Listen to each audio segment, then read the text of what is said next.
Welcome to Fox Magazine. I'm Jamie Colby.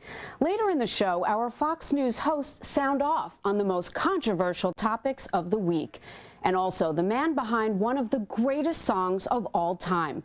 But first, I take you to India. While covering the tsunami disaster, I came upon an orphanage that has a basketball court, a soccer field, all being built by Americans for the orphans of India.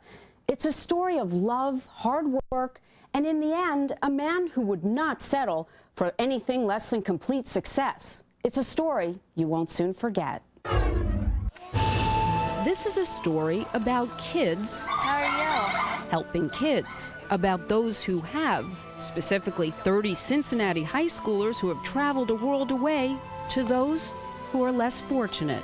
What do you think the toughest part about being an orphan is? Wow. I think not being able to, get a hug and a kiss from your parents at night. That's something that I think every kid needs when they're growing up. I can't wait to help build a basketball court for them, and show them how an American game and teach them how to play. That's what I'm looking forward to. 1,000 orphans line up to greet their new friends. Known as Charity City, this orphanage is run by the Global Peace Initiative. Its founder, Dr. K.A. Paul. The property is a 325,000 square foot housing facility and education center in Hyderabad, India. Children with nowhere to go find a home here. Those high school students will not only build that basketball court, but spruce up a soccer field, and they've brought along their coach. We come over feeling like we're going to be able to do a great thing. The kids are excited about being able to be nice and be encouraging, but we get blessed so much back by how sweet they are. We see that they've suffered through so many things and they're still happy. They can still give a smile back. They couldn't believe it, that to actually have an actual soccer coach and soccer players to run their camp for them. These young girls, orphans at an orphanage in central India, are looking past their own pain, opening their hearts and arms to take in up to 4,400 children orphaned in the tsunami. Carl Linner III, philanthropist and an owner of the Cincinnati Reds, along with his wife Martha and son Matt, have brought the students here to see what they've been building for several years, Charity City, and these children's future. They've already built a school and dormitories, and now a better playground. We all felt that, my wife in particular said, we have to do something. And we had this wonderful plane headed towards India, so we decided to work with Dr. Paul and Global Peace Initiative and feed the children to fill this plane with medical supplies and other supplies. And we're here outside of this great orphanage. Lindner has also stocked this plane with 60,000 pounds of food, water, and antibiotics for tsunami victims in India and Sri Lanka, bringing along doctors and members of Knightsbridge International to help distribute the supplies to those who need it most. We hit the target on all 9.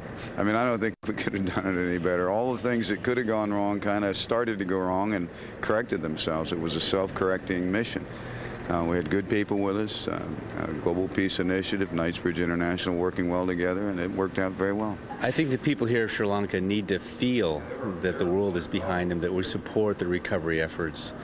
We need to help begin rebuilding the lives one step at a time, and reaching both the physicians and the people who've been affected by this is important. And what do you think you accomplished today? We made personal contact with the doctors here, not only the head of the medical clinic, but those who provide health care, to go over the kinds of medications they use so we can understand what is needed at the end point. What can we do to help change the way that the health care is being delivered here in terms of raising the ability to heal people from the damages, not only some of the patients we saw who are suffering from aspiration pneumonia, who breathed in the salt water and the debris into their lungs and now are infected. These people who survived this tragedy can now be supported by additional medical supplies. Those people who survived this tragedy can now step beyond this horrible, horrible occasion and begin rebuilding their lives. The students have quickly learned this mission will happen the old-fashioned way, one bucket of cement at a time. And before they head home, these students see what they've really accomplished, helping kids who will likely live here till they're 18 truly smile. Come here. It's a week none of these children, including those teens from America and the children here, will forget. The fields are great, having the goals are wonderful, but the biggest thing is the interaction with the kids, actually telling kids who have been told by the world or been told by their situations that they may not be worthwhile. We can come back and say, no, you are. We care about you. You are worthwhile. I am here, to love them for this week, but, I have to, keep in perspective that, I am leaving in 6 days, and, they need to know that as well. This is a place full of people, not easy to leave. Perhaps they'll come back. Even the pictures you've seen of the devastation from the tsunami cannot really describe how much so many have suffered.